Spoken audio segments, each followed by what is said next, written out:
My guest today is an actor and comedian who has provided a lot of laughs over the years, whether it's on stage doing stand up or in shows like Nurses and Unhappily Ever After. I'm so excited to have her on the show today, the one and only Stephanie Hodge. Stephanie, Mm. it's just such an honor to be talking with you today. Truly, truly it is. Thank you so much. And what's interesting is that there's an anniversary coming up for one of the shows I just mentioned, January 11th, 2025. So it's coming up very soon. That day is going to mark the 30th anniversary of the launch of the WB network and also the very first airing of Unhappily Ever After, which is pretty crazy. Looking back now, just what are your overall thoughts on the show and your experience on it? That was an incredibly fun show to do. That was a really fun show to do. Everybody in the cast was just so much fun. And everybody was nice. I mean, you get on a cast and there's usually one person that's just a huge jerk, you know? And everybody always says, "Oh, we're like a family. We all get along. It's just so nice." And that's a lie. The truth is, most of us get along. Most of us are like a family. We talk to each other, we have a good time together, go out to lunch, meet for drinks, it's nice.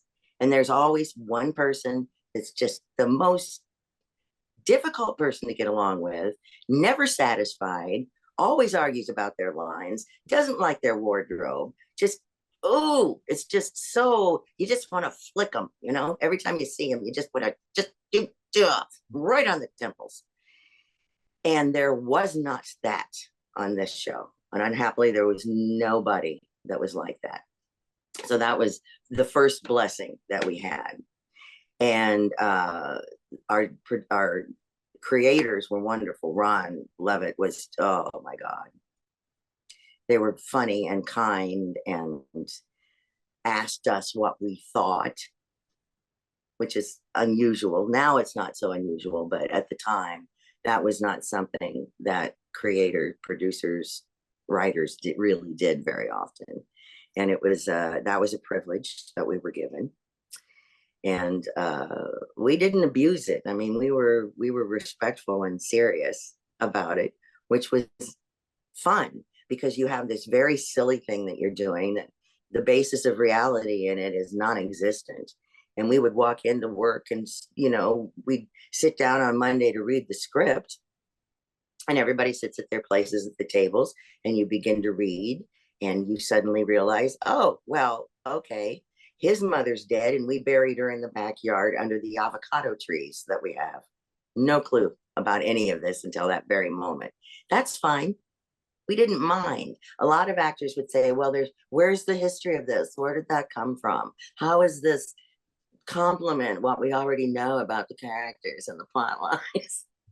We didn't care and they didn't care. So we just made it work. And everything works when you have that agreement to just go with it. So in a lot of ways, it felt like it was improvisational to a degree. And that gives you more fun and more freedom. And so it was just a lot more fun. And there was always some surprise. There was always a surprise. Like when they killed me, that was great. Towards the end there, when I left the show, it was really interesting. I walked into work and they said, "Well, you're done. You're dead. You died in a terrible tanning booth accident. So you're a ghost now." I'm like, okay, great. That's fine. I always wanted to be a dead person on television. So, and I'd always wanted to be a ghost. So that was fulfilling for me. That was fun. And everybody was cooperative and fun and inventive. So I think that was the most fun I'd ever had on a series up until the one I just finished, which no one knows about because we signed a confidentiality agreement that we wouldn't talk about it until we were finished. So you're the first person I'm talking to about it. Wow, wow. How about that? We're getting the exclusive news right here. You are, you actually are. I hadn't mentioned it to anybody because I wasn't supposed to, but I can now. I can tell you a little bit about it. But and I will. But Unhappily was really a lot of fun. And it was fun to work with Bobcat Goldthwait, who I'd known through stand up for years, because I do stand up as well. And I had known him as a stand up for years and never worked with him as an actor.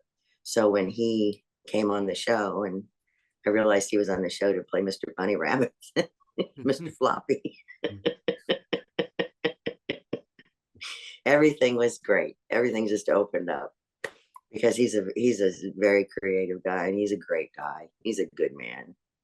I mean, he had some issues with his stand up and accidentally hitting somebody with a fire hydrant. You know, that was not a fire hydrant, but a fire extinguisher. So he had a little bit of trouble here and there, but nothing intentional. So he's easily forgiven for those things. But everybody was good. Everybody was a good person. And that makes That's a huge awesome. difference. No jackasses. Yay.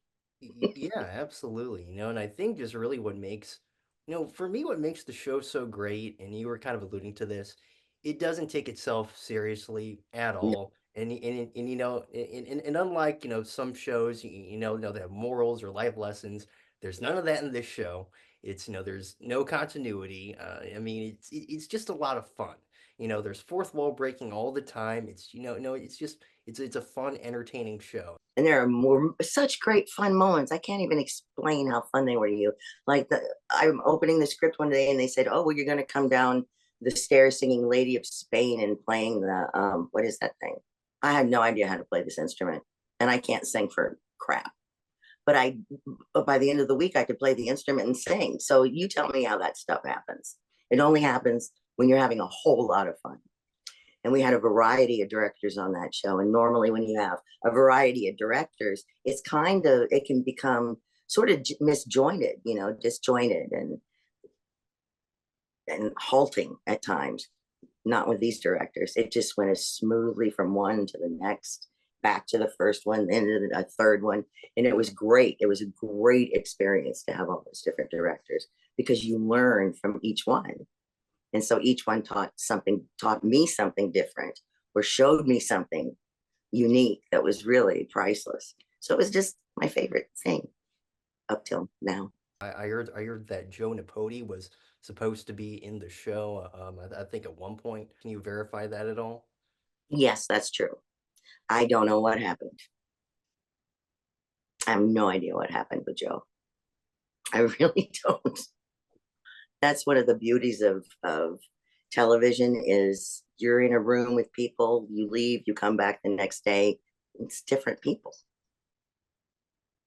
And they're not going to tell you why. You do your job, mind your business, don't ask questions. So I don't know what happened. I don't know what that was about, but he was supposed to be there. Mm. And it was sad to me that he wasn't. That was not a happy moment for me. Do you remember any other things, being changed or, worked out at the time during the early stages of production?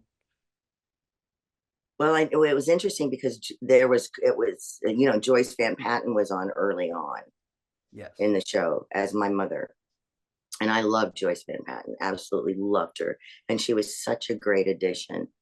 And then they took her off the show and things started moving more towards Nikki Cox's character, the daughter. And they were turning it in more into the male gaze kind of stuff, which pisses me off. That pissed me off. It always makes me angry when you're doing a comedy and suddenly there's a mini skirt and big boobs and let's do the male gaze thing and watch her walking up the stairs because that's not funny. That's misogyny and that's not funny. But at that time, 30 years ago, that was common. That was common to bring out the sexuality in young women. And she was a teenager, which is what made me angry, the angriest about that. And I had some discussions with him about it, but in the end, it's not my place to say. And I can voice my concerns and my great big mouth opinion and my feminist ideals. And they pat you on the head and say, you know what, Steph? Sorry, babe. This is the way it's going to be. So I was listened to and I was taken seriously, and certain things were pulled back a bit. But yeah, and I didn't resent her getting the attention. I resented them giving her that kind of attention. She deserved better attention than that. And if they wanted to make the whole thing about her, great, do it. She deserved that as an actress. But they made it more about her body than her skill. And that went on for, I think it was really more like just one season. So it wasn't terrible, but that was the only disappointing thing about it. That whole show to me was that sexualizing Nikki to such a degree. But then I'd been in the business for so long and I had seen so much of that, and that doesn't last. You know what I mean? That doesn't last. That gets old. You can always write a different joke. You can always write a new joke, but you walking around like that gets old. And once you've seen it, you've seen it. So it's like, I just don't find sexuality like that funny. I don't think that's the way to go. And 30 years ago, I was probably one of a very few women who would go, no, not doing it. No, not going to do that. And I would not do certain things. And when I was younger than I was on that show, because that's when I was moving into the mom stuff. But when I was younger than that, there were plenty of times I was asked, would you do this scene in your bra? No, why? Tell me why. Tell me why I need to do this in my bra. Can you give me why? Oh, you can't. Okay, then no. What does that add? And there was all this male gaze stuff in the 80s and early 90s that had to go, just had to go, because it's not funny. I mean, how would a man feel if he did a very serious scene in his underwear? You wouldn't ask a man to do that.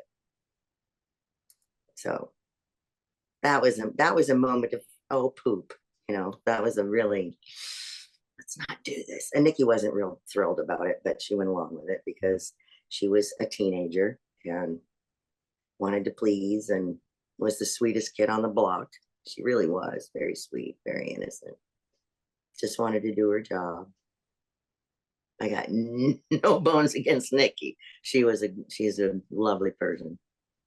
What makes the show, at least for me, it's you and Jeff's comedic chemistry, which I think is so good. Boy, working with Jeff was like going to graduate school. He's such a fine actor. I mean, he's fine. You know, his process is it's very fine. You know, it's there's the smallest things that he'll find and apply.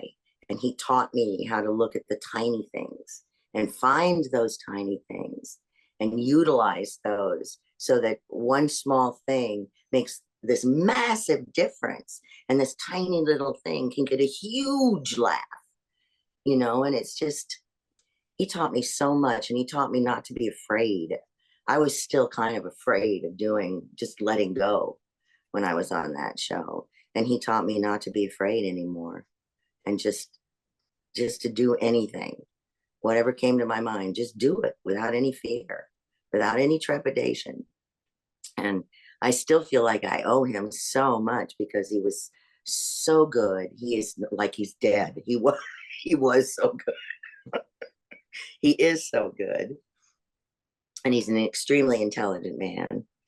And he got up every single morning before work and played a whole round of golf. So he was always, you know, he was always sort of in this balanced place when he came to work. He was in this nice, focused, balanced place. And he was just so good. And the way he would teach me things was so subtle and so nice. I always thought he would make the best director. And I wanted him to direct episodes of the show. And he just would go, oh, no, we have directors. No, we have directors. Direct. And I would talk to him about things that I wasn't getting or I didn't understand or I was afraid I wasn't doing properly. And that's a big ask for one actor to ask that of another actor. But he was always there and he always had my back. And You know, any insecurity I had, he was right there, you know, for me, and taught me a lot, taught me a tremendous amount, and just a very, very, very funny man. So funny. I mean, you could have a conversation with him and he'd have you on the floor, and he would never waver in his voice, his modulation, his facial expression. He would just lay you out and sound absolutely serious about what he was saying. So that was graduate school. Jeff Pearson's graduate school. Are there any specific episodes that stand out to you? Do you have any favorites? Oh wow, Lightning Boy. Oh my gosh, yes. Oh yeah, that is memorable for sure. Yes, I loved Lightning Boy. I loved Lightning Boy. That was a great one. That was just so much fun to do. We couldn't stop laughing during that one. That took so long to film that show because we just couldn't stop. We just could not stop laughing. That one and the one where we were all sick. We were all just miserable and sick and laying all over the place. And that was fun. That was really fun. And when the kids were talking out of their asses, it was a tribute to Jim Carrey, that whole show. And every time I talk to the boys, they talk out of their asses at me. And I was just, and Kevin is so good. He's just so good. And he would do things, I mean, just off camera. You'd look up and he'd be there doing something, and it would be horrifying, but it would be so funny. And just to get through, sometimes just to get through a Kevin appearance by camera was the best thing you could hope for in a day, because he was a bit of a prankster, not cruel, nothing nasty. Just he just had a way of looking at you off camera that I can't even explain it. But he's remarkable. But talking out of your asses, that was the episode that I can believe we even did that, to be honest with you. I was kind of surprised by that one, but that was part of the joy of the show. We just do whatever and have a good time doing it. Yeah, absolutely. I will say one of my favorite episodes of the show. It's the one that had Eric Estrada on. Oh my God. Yes, yes, yes, yes. That was good. That was really good. What a nice man he is. You get worried when you meet people like that. It's like I had met some people, some actors that had been part of my life, and that I two shows I had watched, and they were tremendous jerks. Just you're horrified. You don't want to, and it makes you afraid to meet people that you have star crushes on, or that you idolize. And then meet him, and I think, oh my God, I hope he's not an idiot. He was just a really nice, down to earth guy, just a good man, and that's what you hope for.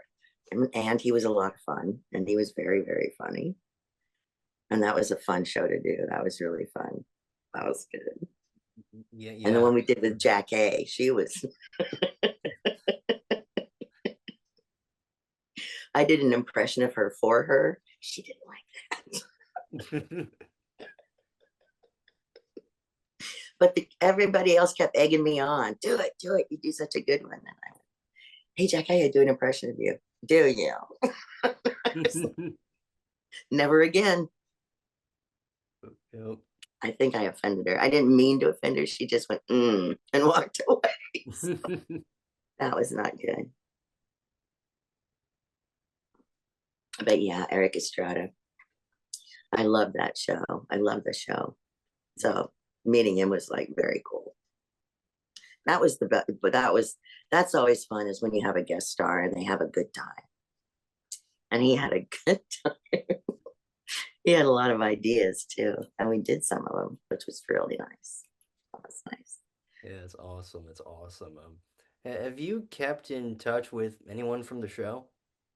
No, I hadn't. I haven't. I did keep in touch with Kevin. for quite a while. And then we just sort of missed each other a few times. Now he's a daddy. He's a daddy. That makes me, and he had a girl, which is perfect. So that's lovely. But no, we sort of just lost each other out after a while. I kept in touch with Bobcat. I run into him every once in a while, and it's like we were just working together yesterday. So it's like those relationships are like that with those guys. So when I bump into them or I see somebody, there's always, oh, so and so told me to say hi if I saw you. So it's not like we stopped being friends. It's just that you drift apart. But I miss him. And I did work with Kevin. I worked with Kevin again a couple of times. So that's been nice. Loved to work with Jeff again. I think there needs to be I really think there needs to be a 30th anniversary reunion where I would love that. where So everyone can get together and everyone gets together and just relives all the memories. that would be so great. I would love to see Justin again. Big old strapping man now. Oh yeah. I'd love to see He all was of them. great on he was great on Malcolm in the Middle, as well. Oh, he was, wasn't he? Oh, he Yeah, was so he was good. awesome. So good. It's funny, we used to live on the same street when we were working together. We lived right up the street from each other. So that was fun. We rode to work sometimes together. He was fun to work with. He was a good kid. That was, you work with kids. Sometimes they're not so good. He was a good kid. He was focused and professional and a lot of fun. It was a lot of fun. When I watch an episode, I can tell how much fun everyone is having, like that shows up. Yeah. And there's a really lovely thing too, is that the puppeteers for Mr. Floppy were just the nicest guys. And that's such a skill. That's such a skill to build that puppet, to make it work. And I should have gotten Mr. Floppy out. I have him. I have one of many Mr. Floppies. There's like 10 Mr. Floppies. I have one. I actually have two, but I gave one to my daughter. So he's in Florida now. Mr. Floppy's making it happy in Tampa. He's laying out by the pool. But they were just great. And the crew was wonderful. That crew fit in so well. They were just crazy and wonderful and did all kinds of silly things all the time. So it was like a madhouse, a really well organized madhouse on that set all the time.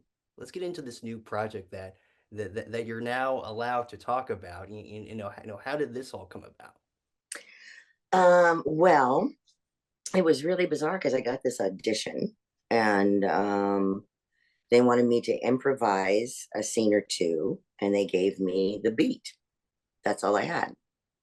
So, everything's self tape now. All our auditions are self tape. And my husband is an assistant director for film and television. So I'm very, very lucky when I self tape. He films, he directs. So I'm very, very, very lucky. So we're doing the audition, and I just thought, well, what am I going to do? Let's see. Okay, this is the beat. I'll just do this. So I did it, and I thought, I got a weird feeling about this. And I never trust my instincts, which is one of the things Jeff said that I'm so stupid not to do. And he said, do you want to do a set? Because you could do one or two. And he said, you want to do a second one? I said, no, I think that's it. I think that we have to send this in. So I sent it in. 2 months later, I get a call back. Now, when it's that long, it's serious. So I go to an audition where it's one of those, you go into the building and you test a product, and then you tell them what you think of the product, and then they send you home. And so I go, and I'm in character. They give me a character to play.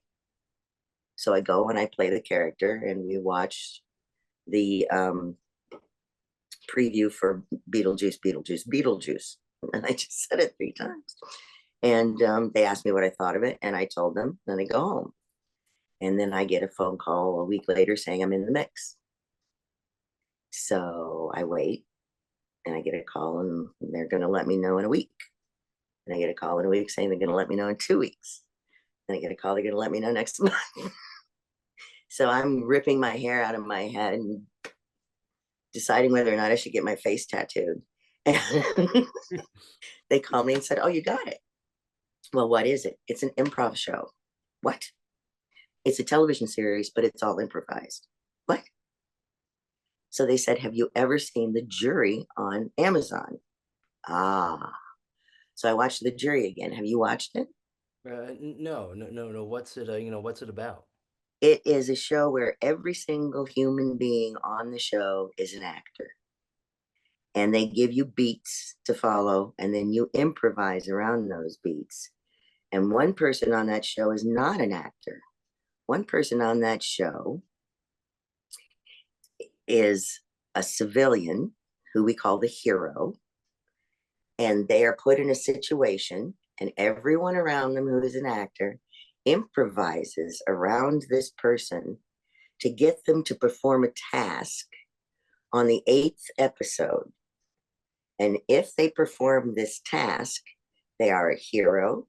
They are awarded a $75,000 cash prize. And they are told the truth that they have been spending the last 2 weeks with actors who have been lying to them to get them to perform this task to become a hero. So that's what we did. Only it wasn't that. Then that first season was awarded a Peabody Award and was nominated for an Emmy. And this one is about a corporate retreat.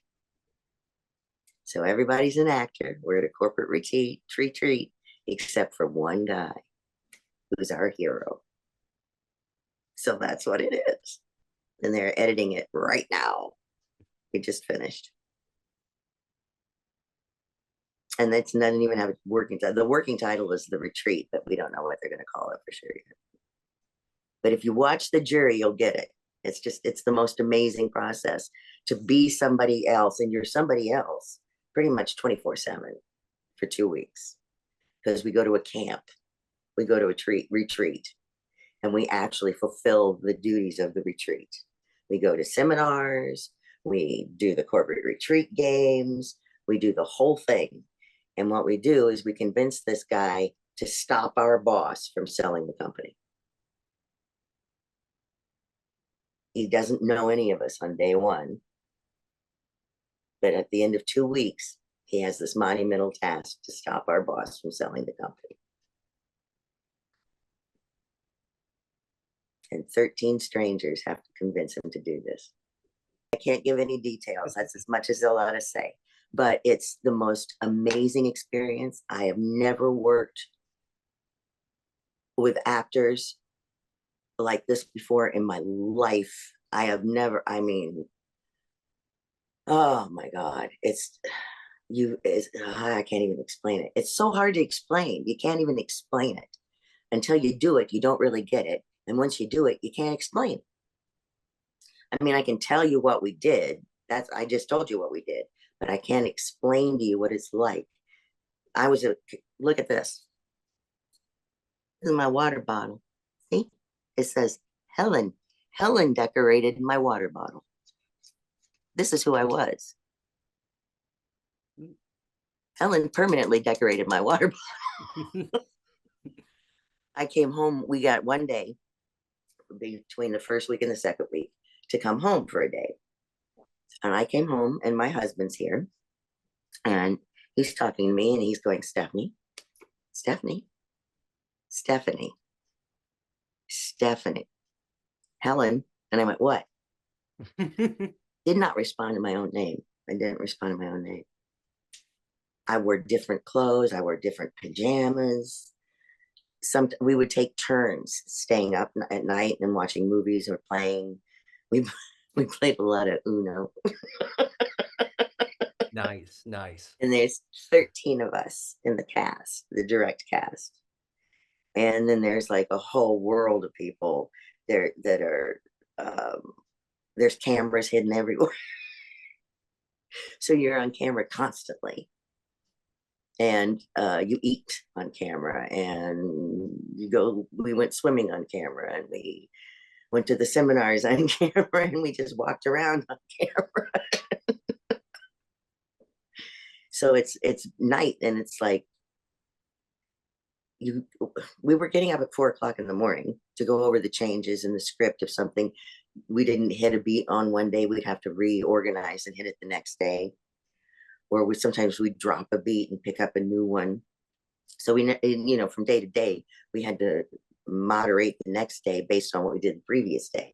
So most of us were getting up around 4 or 5 o'clock in the morning to go over those beats. We did our own hair and makeup, and then we had breakfast at 7 and our first meeting at 7:30, when they would send the hero out for morning errands.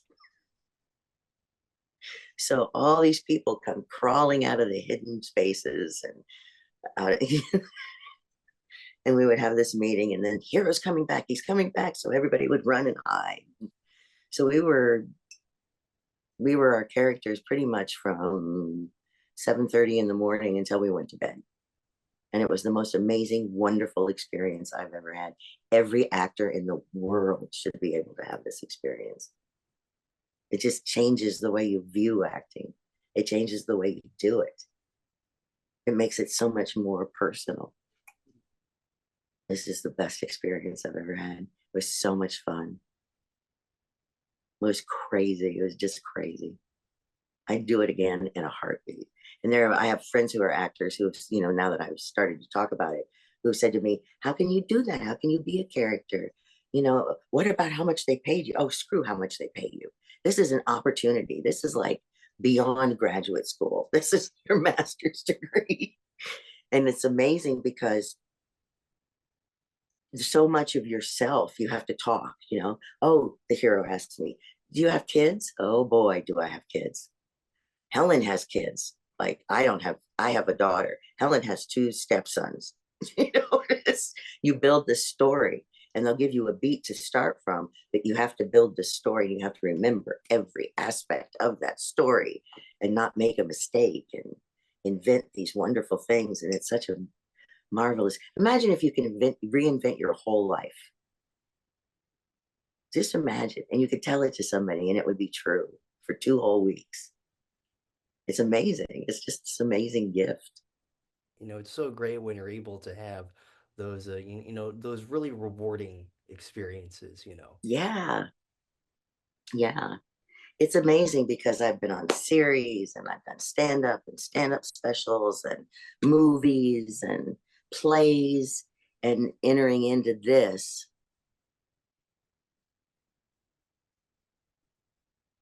it just sort of strips you down and makes you take a really good hard look at how you work and where you need to move things around a little bit. And it's really it makes you look at yourself really, really, really, really hard. And that's difficult. That's difficult to do. But you're in such a compressed amount of time that you have to do it quickly, and you have to be brutal about it. And there's nothing healthier than just going, oh, okay, I need to do this. Okay, that's been bad. Let's not do that again. Okay, fine, I'm good. And you don't have time to dwell on it or to kick yourself for it. You just go, okay, not doing that again. Let's move on. And it's really good. It's a good experience. It's the best experience. I want to get into just a bit of your background now.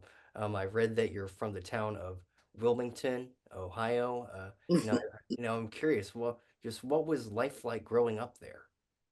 Wow. Well, it's a small farm town, and it was originally a Quaker town when it first was built and started. And I'm a Quaker girl. I'm just a little Quaker girl. Um, so it was nice. It was a nice place to grow up. We were very sheltered, didn't have a lot of experience with the outside world. Closest places to go to experience the big city were Cincinnati and Dayton. and those aren't very big towns. So I was pretty sheltered and pretty naive, but it was nice. It was really nice. I was in 4-H, you know. I was in sewing in 4. So I made tea towels and aprons and graduated to dresses. And just did the normal things small town kids do, you know. Took rides in the fall in the car to look at the leaves, and took a lot of hikes and rode my bike a lot. There's not a lot to do. Went to the movies all the time. My dad was a college professor. He was a professor of art and an artist. And my mother was a elementary school teacher and principal. And my parents got me involved in theater at the college. It was a Quaker fine arts college. My father was a teacher of art there, professor of art there.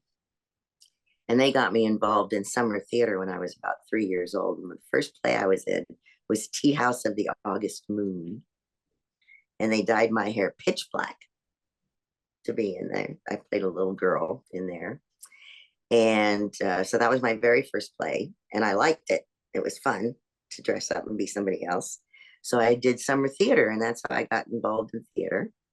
And then I got real shy and awkward. So I didn't want to do that anymore. And then when I got into junior high, one of the teachers noticed that I was painfully shy, painfully shy. So she talked to my parents and suggested that I go into speech class to overcome my shyness. So I did, and I made everybody laugh. And I didn't mean to make everybody laugh. It just sort of happened. So she thought it would be good for me if I was in a play. So she put me in the Star Spangled Girl. And that was the first play I ever did. And it was a comedy. And so everything else just sort of rolled on from there. I went to college at the college Wilmington College, where my dad was a professor. And I got a degree in teaching, child psychology, and theater. And I went to Ohio University for a year to study theater there, and then moved to Minneapolis, and I started working professional theater there, and then I moved out here. Yeah, and then the rest was history, right? And then no, just kind of Well, kept on it was going. really interesting because I started doing stand up in Minneapolis because one of my friends bet me $50 that I didn't have the nerve to do it, and I needed the money for rent. So I did it. I never got the $50, but I was the only female doing that, even was trying stand up at the time. So one of the other comics who had nothing to do with comedy, any local comedy clubs or booking anybody, was doing a gig in Wisconsin, and he needed an opening act, and he thought it would be really cool if he had a girl.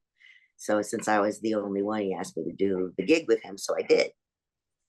And I was terrible for a really I think it took me 6 months before I even had a decent 5 minutes. But he was very helpful. And I can't even remember the guy's name. He dropped out of stand up pretty quick after about a year. But so I did stand up there, and then I did it at Mickey Finn's, which was an AFL-CIO union bar where Louis Anderson and Jeff Cesario and Wild Bill Bauer and who else? These guys are all like, well, Louis passed on, but these guys all ended up out here as producers or writers or comics.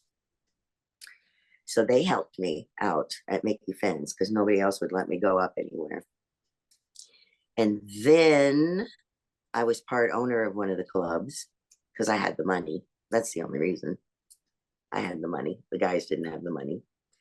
And because my grandmother left me some money. And she would have taken it back if she'd known what I did with it.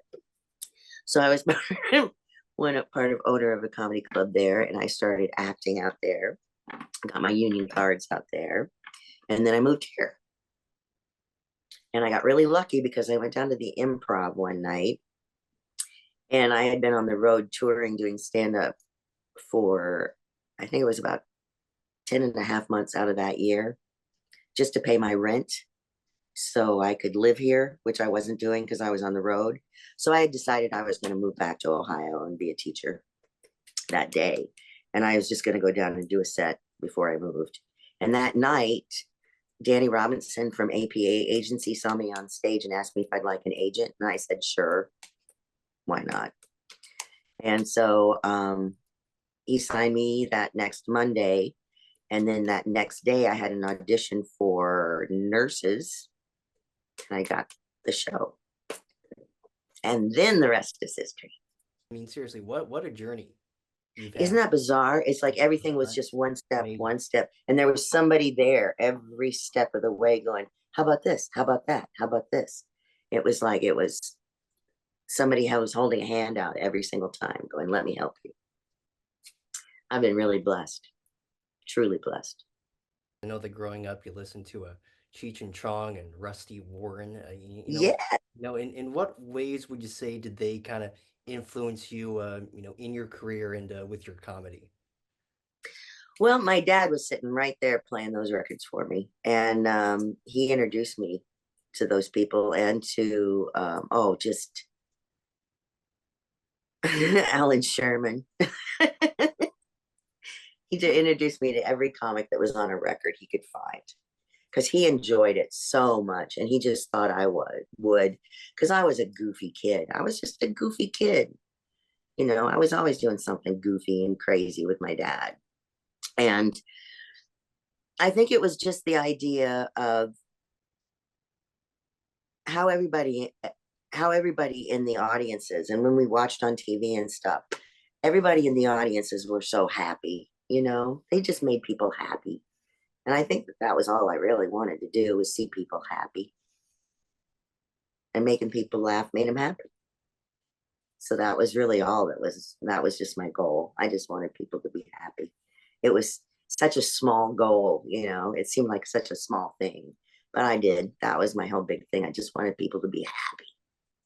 What was the process like for you in terms of kind of developing your stand up and growing each time, growing each time you do it? Oh, I started out as a prop comic. Can you believe that? Really? Yeah. And I did that because I needed something to protect me from the audience. So when you're holding things, it's easier, you know. And then somebody just said, "Tell me about," one of the other comics. Charlie Walker was the comic who did this. He said, "You need to just tell me a story."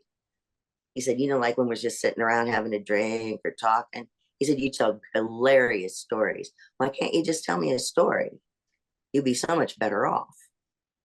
So I started telling stories. So I went down to Mickey Finn's and I told a couple of stories. And Louis Anderson goes, "Yeah, that's what you got to do, tell stories." And if Louis tells you that's what you got to do, that's what you got to do. So I just started telling stories after that and put the props away. There's a show you did on TV. I think it's really underrated. Sugar and Spice for CBS.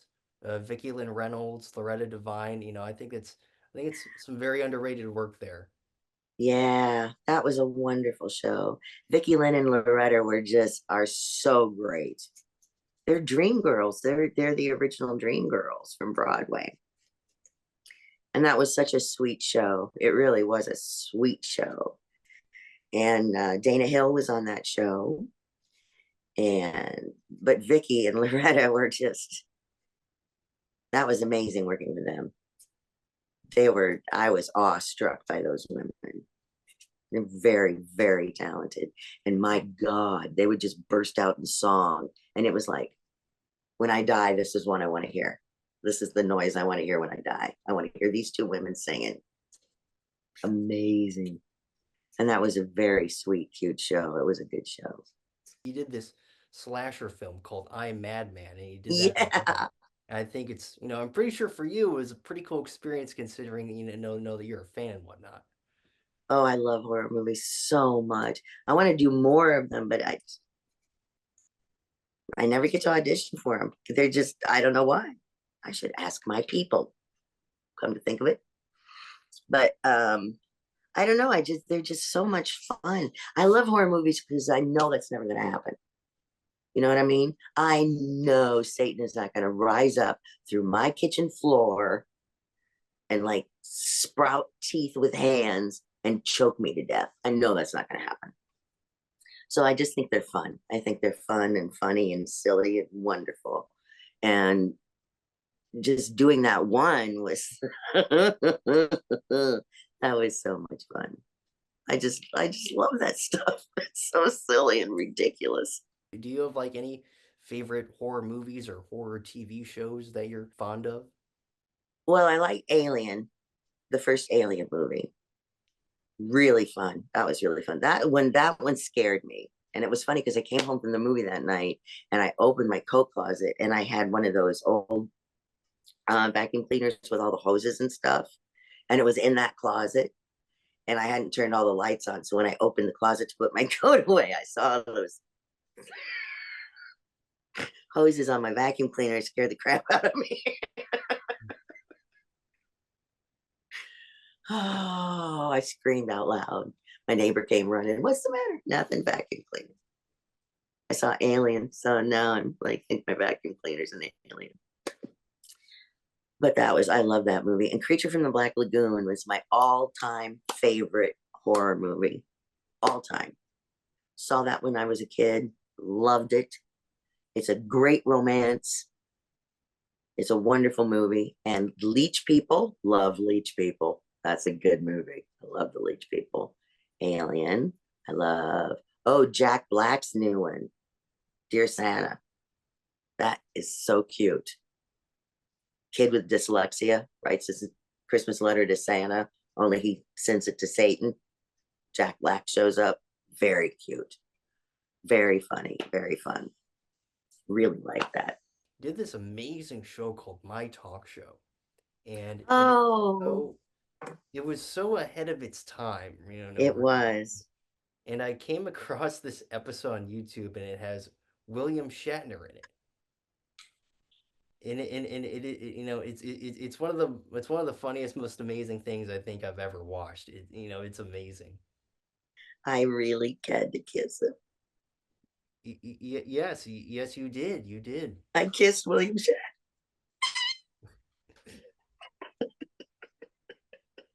That was so amazing. First of all, I met William Shatner. Second of all, I worked with him. Third of all, I kissed him.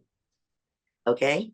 That moment, I literally got on the phone, called my husband, and went, I can die now. I just kissed William Shatner. Sorry, hung up.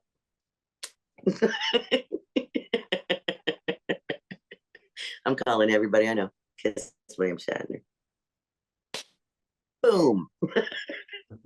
And this is the funny thing.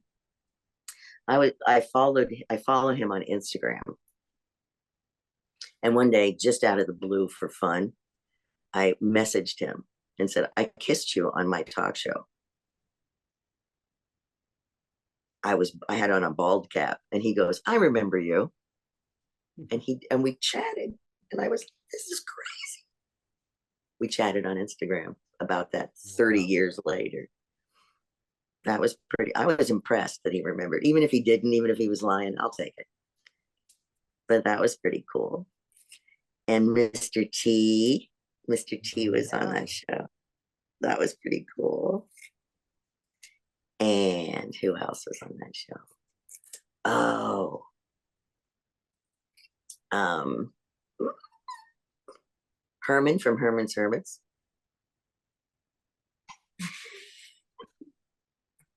That was such a fun show. That was great. And Cynthia Stevenson is a peach. Man, she's great. She's so much fun.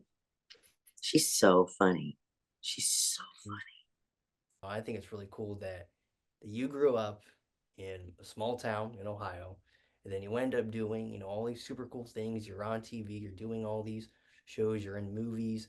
What, I'm curious at the time, what did the folks back in back home in Ohio think? No seeing you do all this cool stuff.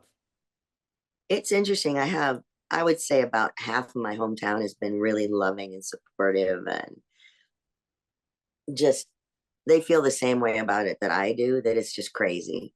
It just doesn't make any sense at all. And that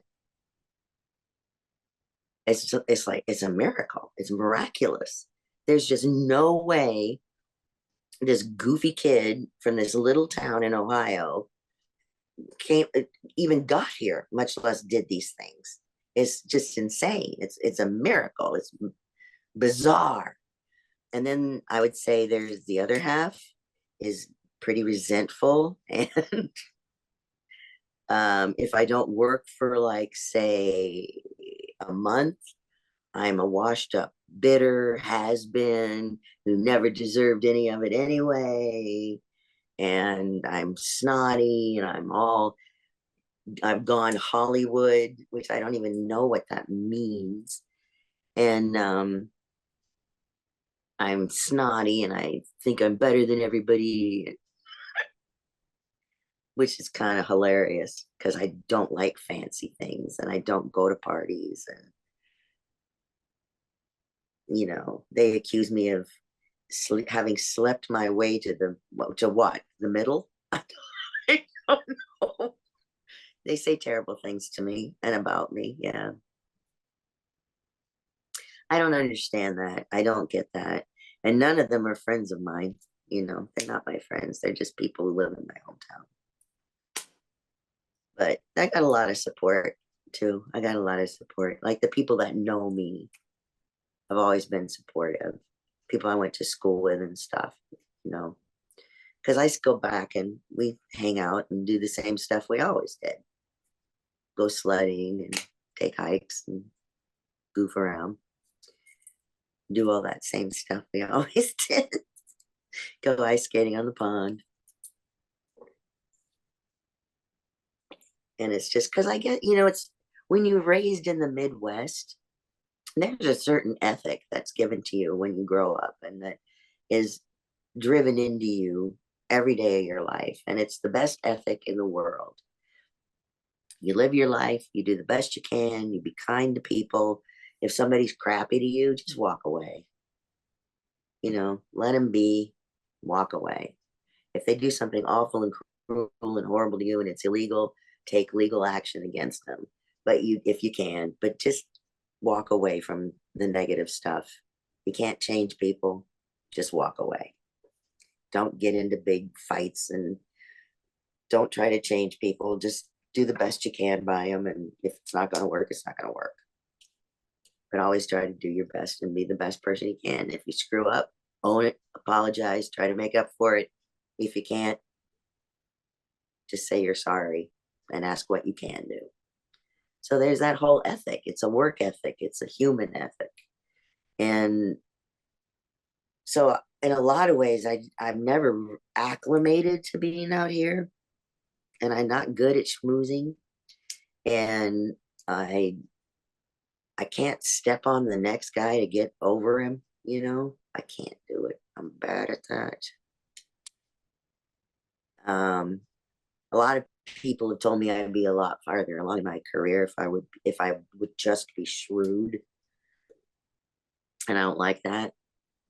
I don't like gossiping and I don't like tricking people or lying to people. And I don't like playing the game because the game is not very good. It's not a nice game. So, I'm just I'm just who I am. I don't know. I just had so many people tell me you'd have so much more. You'd be doing so much more. You'd be so much further along, if only. But I couldn't look at myself in the mirror if I'd done some of the things people had suggested I do, or I just couldn't do it. I just can't. It's dishonest, and my mother may be passed away and my father, but they're in the next room. I don't want their ashes crawling around the floor coming to get me. So that's, honestly, I can't do the parties. I can't. stand in a room with a cocktail going, oh, it's so delightful to see you. I just, if it's good to see you, I'll say it's good to see you. But if I don't know who you are, or if I'm just schmoozing, I'm terrible at that. I'm bad at that. Something in recent years that you've been able to do, and I think is super cool, is you've been able to do so, some more dramatic work, take on some more dramatic roles. Um, an example is your recent role in Perry Mason, knowing you did a fantastic job with that. Oh, Um, I loved that so much. I loved that. Oh, and that actor I worked with, Jesus God Almighty, he was so good. It was so good. That whole thing was good. Yeah, I was really, that was so exciting. And see, I love that because I switched management and I switched agents. And the management company I'm with is Bohemia Entertainment. And yes. their whole mission with me when I sat down, I loved talking with Susan because she said, first thing you need to know is that we don't coddle. And I went, oh, thank God. I never liked having my managers come to set or sit with me or hold my hand or go to premieres with me or I don't want to be coddled. I don't need to be coddled. I'm a grown ass woman. I can go places and do things all by myself. I don't need anybody to tell me that I look pretty or that I did a good job. If the director wants to tell me I did a good job, that's who I want to hear it from. The guy who's chose me and the guy who's going to sit there and tell me whether or not I've done good. It's his opinion that counts. Now, they have a big job to do for me, my managers and agents. A big job. They don't need to go after hours and they don't have to coddle me and they don't have to flatter me and pamper me. I don't like it. I don't need it. It's okay. It's a-okay. And so when she said we don't do that, I went, oh, that's so good to hear. Because it just gets annoying. You can't focus on your work when people are around you. I want focus. And she was talking and she said, and we'd like to really refocus what you're doing into a broader spectrum. We'd like you to do drama. And I thought I had seen God, I thought the sky had opened and angels were singing. I thought the Holy Grail was in front of me. And that was such a gift because I had had such a hard time convincing anybody prior to them that I could do anything else other than comedy. But I started out in drama. I started out doing Bertolt Brecht and Shakespeare and all of that. I was very serious when I started. Comedy was something that just sort of happened completely by accident. I didn't, you know, I was goofing around during an audition one day because I was convinced I wasn't going to get it. And I got it because it was comedy and I was just goofing around. And the comedy just kept coming after that. And so it was really bizarre to hear that somebody thought I could do drama and they wanted to push me in that direction so that I would have a broader spectrum. That was a dream come true. And no coddling. So what else could you ask for? So yeah, I'm really glad that they had that vision for me and that they're working on it so hard.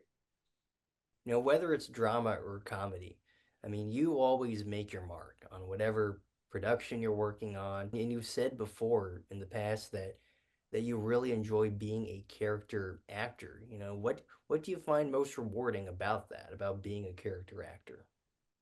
I think it's the extremes of it. I think that when you're a character actor, there's more, I feel like there's more depth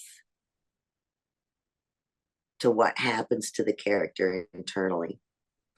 You know, it's just one of those things like this character that I just did, Helen, she's a character and she's got uh, lots of different levels. On one level, she's very sweet and she's very kind and she's very concerned about everyone that she cares for. And she cares about everybody. She just loves everybody. Then on the other hand, don't cross her. Just don't go there. Oh, you went there. Well, fine. Fine. You went there. Let me go there with you. And she'd get into it with you. But then she'd say, now, see, let's not do that again. And it's just there I feel like there's a greater depth to the emotional changes that happens in a character. And I feel like there's more of an opportunity, there's more of an attempt to hide that in a character. Do you know what I mean? It's like Yeah. if if just if just a mom gets upset, she's just going to get upset. But if a mom character gets upset, she's going to get upset. And it's going to be a little bigger, and it's going to be a little broader, and it's going to be a little more intense. So that when she comes back down, that's going to be a little bit more soft. It's going to be a little bit more of a journey to get there. So I just feel like it's, and I don't, and it's dangerous because a lot of times you can do too much. You can find yourself doing too much. You have to get right to that line and not cross it. Mm. And I think that's what's so much fun about it, is getting to that line and not crossing it, or getting to that line and crossing it just at the right moment and then pulling right back. So it's a little bit, it's more challenging. I think it's a lot more challenging.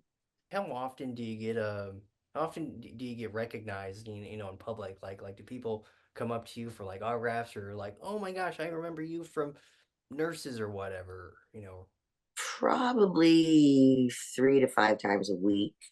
And this is weird. Kids recognize me more than that. Kids recognize me. Children from Disney shows and stuff. I'll get kids walking up to me going, "You going Sasquatching?" I'm like, "Yeah." Because I played this character on Dog with a Blog. It Uh-oh, was a, yeah, yep. yeah. So they walk up to me and ask me all the time, "You see any Sasquatches?" "Yeah, there's one in aisle 10. Be careful." I play along. They're children. I don't want to hurt them. So yeah, but I do get recognized. Sometimes people walk up to me and ask me if I'm Jennifer. I get that like probably twice a month. "Jennifer? No, sorry. I don't know who Jennifer is, but people think I'm whoever this Jennifer is. I don't know. It's weird. Somewhere there's a Jennifer who looks like me, I guess. So, Really, in addition to, all the things that we've, been discussing and all the things that you've done, you're also a mother, yeah.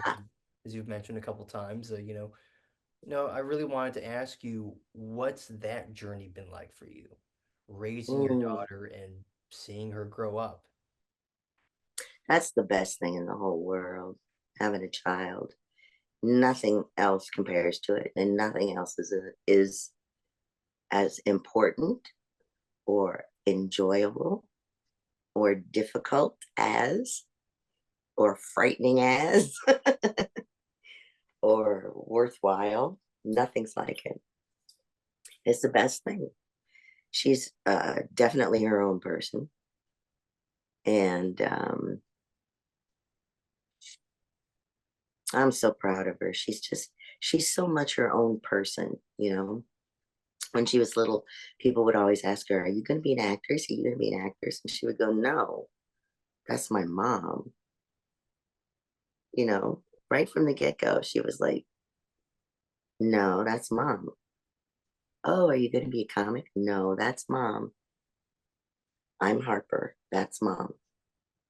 And she would separate herself in that way. And I liked that. I liked it. And I told her, "No, you're you. You do what you want to do. You don't do what I do unless you want to. And if you want to, that's cool." And then when she got older and we were talking seriously about it, I said, "I don't." She said, "What do you want me to be an actress?" I said, "No, I don't. It's really hard. And there's no security in it, because you can have a lot of money for a while and then you can have nothing for a while. You'll have a lot of money again. Then you'll have some, then you'll have nothing." I said, "So you have to be really, really careful all the time. You have to make when it's raining, you got to make sure that water lasts." And just didn't want to do it. She just didn't have any interest in it. She's very artistic. She's a photographer and an artist. And she enjoys that. She doesn't like to be the center of attention. She likes to create. And she's very talented that way.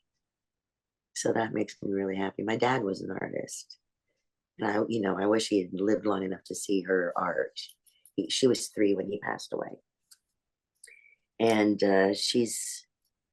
it's been interesting because we never went through that difficult mother-daughter thing. We just never did. She's always been very responsible and very independent and very open. She talks about everything. She doesn't have any problem telling the truth. And that's the best thing I've ever done. That's the best thing I've ever done in my life. It's the only thing that's really, really, truly mattered to me. And I would die for her in a heartbeat with no qualms. She's amazing. That's the most awesome miracle that has ever happened in my life. And I'm so grateful for her. She's terrific. And I named her Harper Lee after the author because that's my favorite book. And she's 27 years old. Oh my God. And she moved to Florida for love. Her partner lived in Florida, so she moved there to be with him. And they're very happy. And it's just disturbing how happy they are. And Atlas is her cat, but he's huge. And I would show you if he would just get up off his lazy butt. But on airlines, they won't let you buy a seat for cats. They make you keep them in their carriage in their cage underneath the seats, and he's too big to fit underneath the seat. He needs a dog carrier because he's so big, and he needs a seat. They won't let you do that in the airlines that fly to Tampa. So, we have to keep him for her. So sad. Boo-hoo.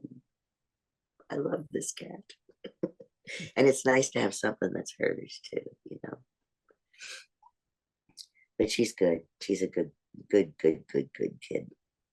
A good grown adult person. She's always a kid, That's terrible when parents talk about their children like, oh, what a great kid. She's 27. It's ridiculous. Yeah. She's a good adult. But yeah, she's best thing in the world.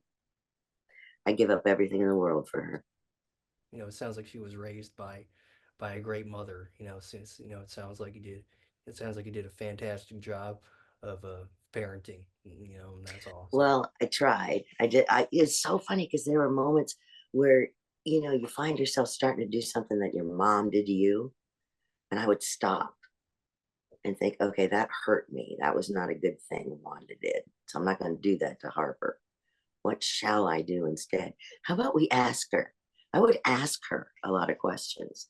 Like if she did something that broke a rule or something, like she stayed out after school and she didn't call home. So instead of yelling at her in front of her friends, I remember picking her up and going, come on, honey, let's go home.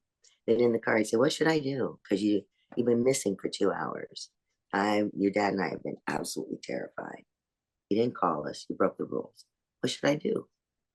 How should I handle this? Because I'm really angry at you because you scared me so bad. And my fear is showing up as anger. So I can't make a decent decision right now to save my life. So what should I do? How should you be punished? Wow, this is not right. I said, no, it's right. What do you think is fair? I got that a lot of big sighs. Well, I don't want you to ground me. Well, then that's what I should do.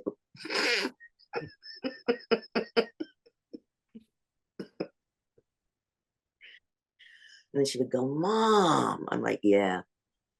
Okay, you're grounded. Friday night.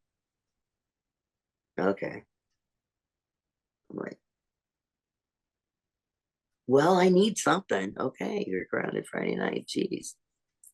And that was it. Never had to tell her to do her homework. Never. Just laid it out for her. If you do your homework, if you get good grades, you can go to a good art college. We'll pay for it. But you have to do the work. We'll spend the money. So she went to Cal Arts, which is an extremely expensive freaking school and the best art school you can go to out here. And they only took the photography program only takes 10 kids a year, or yeah, 10 kids a year. And she was one of the 10 they took from all over the world. Wow, that's amazing. Well, Wow. that's what she wanted. And she set her sights on it. And she went to summer school to get ahead every year. So she could spend her senior year just focusing on photography to get into the school. So she had this 4-year plan. She's very intelligent. She's very intelligent. She's smarter than I am. And when you have a kid who is more intelligent than you are, you got to work that. You got to play to that. You got to figure that out. And her dad is very, very intelligent. So we worked it out so she could get what she wanted. And she worked very hard for it. So my last question here is, and I ask this question to everyone who comes on the show, to all my guests, uh, and it's what is the biggest piece of advice that you have for aspiring actors and comedians? Don't give up. No matter how hard it gets, no matter how bad it gets, don't give up. No matter what anybody says to you, if you want it, don't give up. You can change how you approach it. You can change when you approach it. You can change whatever you want to change. Don't change going for it. Don't ever give up. You're wonderful, by the way. Thank you so much for this. You're really, really easy to talk to, and you ask great questions, and I really appreciate you. Gosh. Well, coming from you, Stephanie, that really means a lot. What I mean is, as someone who's a big fan of yours, that no, I truly appreciate that. That means a lot. Thank you so much. Well, sure. Thank you.